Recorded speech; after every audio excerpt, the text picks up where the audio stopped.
This kitchen was built in 1987. The cabinets were falling off their hinges. The linoleum floor was peeling up in the corner by the fridge. And every contractor I called told me the same thing. You're looking at $60,000, maybe $80,000 to fix this the right way. I didn't have $80,000. I had $23,700. So I did something most people told me was impossible. I turned this into this. And by the end of this video, I'm going to show you exactly where every single dollar went. The cabinets, the countertops, the lighting, the one splurge I don't regret, and the 3 mistakes that almost blew my entire budget. Stick around till the end, because I'm also going to show you the one thing I'd do completely differently if I started this project again today, and it could save you thousands. Before we get into it, if you're planning your own renovation, hit subscribe right now, because I post real, honest budget breakdowns every single week. No sponsored fluff, no fake influencer pricing. Just what things actually cost in 2026. And drop a comment telling me what room you're renovating next. I read every single one, and I might feature your project in a future video. Okay, let's get into this kitchen. The problem. Let me show you what I was working with. This house was my grandmother's. She bought it in the 80s, and this kitchen had not been touched since. Oak cabinets with that orangey varnish. A sink that had been recaulked so many times it looked like frosting. One outlet that sparked if you plugged in the toaster and the coffee maker at the same time. True story. I have a video of it happening. I loved this house. I did not love this kitchen. And when I started pricing out a full renovation, reality hit fast. According to 2026 industry data, the average full kitchen remodel in the US now runs somewhere between $27,000 and $50,000 for a mid-range project, and that's before you get into custom cabinetry or structural changes. Some contractors quoted me over $80,000 just because of where I live and the labor rates right now. So I had a choice, either scale back my dream or get strategic about where the money actually goes. I chose strategic, and that's the entire point of this video, because I promise you, you do not need 6 figures to get a kitchen that looks like it belongs in a magazine. The budget reveal. Here's the full $23,700 breakdown, category by category. I'm not rounding anything. I'm not hiding a, and then my uncle did the electrical for free, asterisk. This is real. Cabinets, paint and hardware refresh instead of full replacement. $3,400 countertops, quartz remnant, waterfall edge skipped. $4,200 backsplash, handmade Zellige-style tile. $1,850 flooring, luxury vinyl plank, wideboard farmhouse style. $3,600 lighting, pendants, under cabinet, and a statement fixture. $1,950 plumbing, new apron front sink and matte black fixtures. $2,100 appliances, 1 splurge, 2 refurbished. $3,800 paint, trim, and shiplap accent wall. $900 hardware, open shelving, styling. $700 contingency fund. You need this. I'll explain why. $1,200. That's the whole $23,700. And I stuck to it within about $200, which honestly still surprises me. Now let's break down exactly how I got each of these numbers, starting with the single biggest line item in almost every kitchen remodel, the cabinets. Cabinets, the biggest decision. Cabinets typically eat up close to half of a kitchen remodel budget when you buy new. Custom cabinetry alone can run you $15,000 to $30,000 depending on the size of your kitchen. That number alone would have wiped out almost my entire budget on one category. So here's the decision that saved this whole project. I didn't replace the cabinet boxes, I kept them. Why? Because structurally they were completely fine. The wood was solid. It was the finish and the color that were dating the whole room. So instead of a full replace, I did a professional-grade paint job, degreased, sanded, primed with a bonding primer, and finished in a soft, warm white with just a hint of cream in it. Because true stark white can feel cold and clinical, and that's actually one of the biggest kitchen trends going out of style in 2026. For the island, because every modern farmhouse kitchen needs that one contrast piece, I went with a deep sage green. It's one of the most requested farmhouse color combinations in 2026 design surveys, and it gives the whole room depth without going dark and moody. Then I swapped every single piece of hardware. Unlacquered brass pulls, about $11 each, 31 pieces total. That one change alone made the cabinets look like they were brand new, custom pieces. Because your eye reads hardware and color before it reads anything else in a kitchen. Total for cabinets, paint, primer, sprayer rental, and all new hardware, $3,400. Compare that to the $15,000 to $30,000 a full cabinet replacement would have cost, and you can see immediately why this was the single most important decision in the entire renovation. Now, quick pause, because I know some of you are already typing in the comments, but what if your cabinet boxes were falling apart? Fair question. If your boxes are warped, water damaged, or the doors don't sit flush no matter what you do, painting won't fix that. In that case, cabinet refacing, where you replace just the doors and drawer fronts, but keep the boxes, is your next best move, and it typically runs about 1/3 of full replacement cost. I'll leave a comparison video linked at the end if that's your situation. Countertops. Countertops were the second biggest chunk of this budget, and this is where a lot of people either overspend or make a choice they regret in 2 years.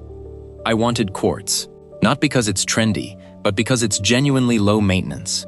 No sealing, no staining from a glass of red wine left out overnight, and it holds up to real daily cooking. But full slab quartz, installed, typically runs $70 to $100 or more per square foot, depending on your area and the edge profile you choose. Here's the move that saved me almost $2,000. I went with a remnant. Stone yards have leftover pieces from bigger slabs, and if your kitchen is small to medium-sized like mine, you can often find a remnant that fits your whole layout for a fraction of the price of ordering a brand new slab. I also skipped the waterfall edge on the island, which is beautiful, but it's actually becoming less of a must-have in 2026 kitchen design because it can read a little cold and one-dimensional, depending on the material, and honestly, it would have added another $1,200 I didn't need to spend. Total for countertops, template, fabrication, and install, $4,200.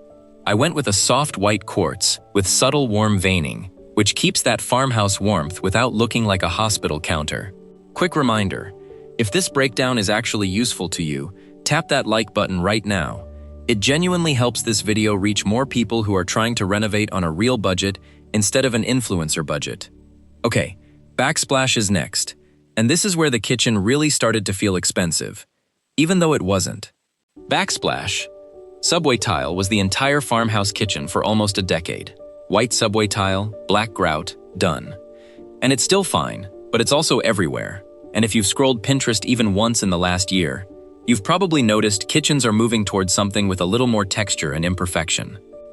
I went with a handmade Zelige-style tile in a warm off-white. It has this slight wave and variation from tile to tile that catches the light completely differently than a flat, machine-made subway tile. It photographs beautifully, but more importantly, it just feels warmer to stand in front of every single day. Fair warning if you're doing this yourself. Zelige tile is trickier to install than standard subway tile because the tiles aren't perfectly uniform, so I brought in a tiler for this part instead of DIYing it, which added to the labor cost but saved me from a wall full of uneven grout lines. Total for Backsplash tile, thin set, grout, and installation labor, $1,850. Flooring. This is the category where I made my one big compromise, and I want to be completely honest with you about it, because a lot of renovation videos gloss over this part. I wanted real hardwood, wide plank white oak, the kind you see in every high-end farmhouse kitchen photo. But solid hardwood, installed, in a kitchen this size, was going to run me somewhere between $6,000 and $9,000. And that's before you factor in that hardwood, and kitchens don't always mix well long-term because of moisture near the sink and dishwasher. So I went with luxury vinyl plank instead, specifically a wide-board, warm oak-toned option with a low-sheen finish. Good LVP in 2026 genuinely does not look like the vinyl flooring from 10 years ago. It's waterproof, it's scratch-resistant, and from a few feet away, most people cannot tell it apart from real wood. My contractor actually joked that half his farmhouse clients this year chose LVP specifically because it can handle a kitchen better than hardwood can. Total for flooring, underlayment, and installation, $3,600, and that included ripping out and disposing of the old linoleum, which is its own hidden cost people forget to budget for: lighting, the most underrated upgrade. If you take one thing away from this entire video, let it be this: lighting changes a kitchen more than almost anything else, and it's usually one of the cheapest categories. The old kitchen had one central ceiling fixture, and that was it. Everything in this room looked flat and slightly yellow, all the time. I added 3 things. First, 2 pendant lights over the island in a warm brass finish, which immediately became the visual anchor of the whole room. Second, under-cabinet LED strip lighting, which sounds small, but completely transformed how the counters and backsplash look at night. And practically, it makes it so much easier to actually see what you're cooking. Third, I swapped every bulb in the kitchen to a warm 2700 to 3000 Kelvin temperature, because cool white bulbs are one of the fastest ways to make a farmhouse kitchen feel sterile instead of cozy. Total for lighting fixtures, LED strips, an electrician for 2 new lighting circuits, and bulbs, $1,950. Plumbing and fixtures. If there's one single object that says farmhouse kitchen more than any other, it's the apron front sink, that deep, exposed front basin. I splurged slightly here because I use my sink constantly, and I wanted something that would actually hold up. Fireclay apron sinks can run anywhere from $600 to over $1,500 depending on size and brand, and installation adds to that, because in most cases, you need reinforced cabinet support underneath. I paired mine with a matte black pull-down faucet, which keeps the hardware story consistent with the cabinet pulls. Total for the sink, faucet, matching soap dispenser, and plumbing labor, $2,100. Appliances, where I splurged and where I didn't. Okay, this is the category people ask me about the most, because appliances can quietly destroy a renovation budget faster than anything else. I made one intentional splurge: the range. It's the piece you look at and interact with every single day, so I bought a brand new slide-in range with a professional-style look. That was the single most expensive individual item in this entire renovation. For the refrigerator and dishwasher, I went a completely different route. I bought both of them refurbished through a certified appliance outlet. Same manufacturer warranties, minor cosmetic scratches you'd genuinely need a flashlight to notice, and a fraction of retail price. This one decision alone saved me close to $1,400 compared to buying both new. Total for all 3 appliances plus delivery and installation, $3,800. Paint, shiplap, and final styling. The final touches are what actually make a kitchen feel finished, and they're also the cheapest category by far, which is honestly the best news in this whole video. I painted the walls a warm cream instead of a stark white. It makes a huge difference in how the light hits the room, especially in the afternoon. I added a shiplap accent wall behind the open shelving, which gives that classic farmhouse texture without covering the entire kitchen in it. Because full-wall shiplap everywhere is honestly one of the farmhouse trends that's starting to feel a little dated and oversaturated in 2026. A little goes a long way. Then I added 2 floating open shelves, styled with ceramics, woven baskets, and 1 wood cutting board leaning against the tile. Small details, but they're what make the room feel curated instead of just renovated. Total for paint, shiplap materials, shelving, and styling pieces, $900, plus another $700 for the final hardware touches and decor. The contingency fund, don't skip this. Here's the part almost nobody talks about, and it's the reason so many renovation budgets blow up halfway through. I set aside $1,200 specifically as a contingency fund before I started demo, and I used almost all of it, because when we opened the wall behind the old sink, we found a slow leak that had been quietly damaging the subfloor for who knows how long. If I hadn't budgeted for that, this project would have stalled out completely, or I would have had to cut corners somewhere else to cover it. My honest advice, from someone who has now done this: whatever your total budget is, set aside at least 10 to 15% of it before you touch a single wall. You will very likely need it, and if you don't, that's just a nice bonus at the end. The 3 mistakes I almost made. I promised you at the start of this video, I'd tell you the one thing I'd do differently, plus the near misses that almost blew this budget. Let's start with the near misses. Number 1, I almost ordered brand new cabinets before getting a second opinion from a painter. That decision alone would have added somewhere between $8,000 and $15,000 to this project for cabinets that, once painted, look completely new anyway. Number 2. I almost skipped getting multiple quotes for the tile installation.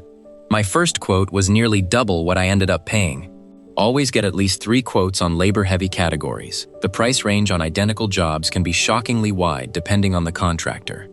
Number 3. I almost didn't budget a contingency fund at all, because I wanted to squeeze every possible dollar into the visible, pretty parts of the kitchen. If I had done that, the subfloor leak we found would have completely derailed this project. And now, the one thing I actually would change, I sprayed and painted these cabinets myself, over 3 weekends, about 40 hours of work I didn't fully account for going in. If I did this again, I'd pay a professional painter to do the cabinets. It typically adds somewhere around $600 to $1,000 to that category, and it would have freed up almost an entire month of my life. The money I saved was real, but I underestimated the time cost, and that's the trade-off nobody tells you about when you're doing a budget renovation. Time is a cost too, even when it's not on the receipt. The final reveal. So here it is. Sage green island, warm white cabinets, brass hardware, Zellige tile, wide plank flooring, and a kitchen that finally feels like it belongs to this house instead of fighting against it. $23,700. Every single receipt, every decision, right here in this video. No hidden costs, no sponsored discount that made my price artificially low. This is what it actually costs in 2026 if you're smart about where the money goes. If this video helped you picture what's actually possible on a real budget, subscribe, because next week I'm breaking down a full bathroom renovation for under $9,000, using a lot of these exact same money-saving strategies. Drop a comment and let me know. Would you have made the same choices I did, or is there something you would have done differently? I read every comment, and I'll pin my favorite answer. Thanks for watching till the end. I'll see you in the next one.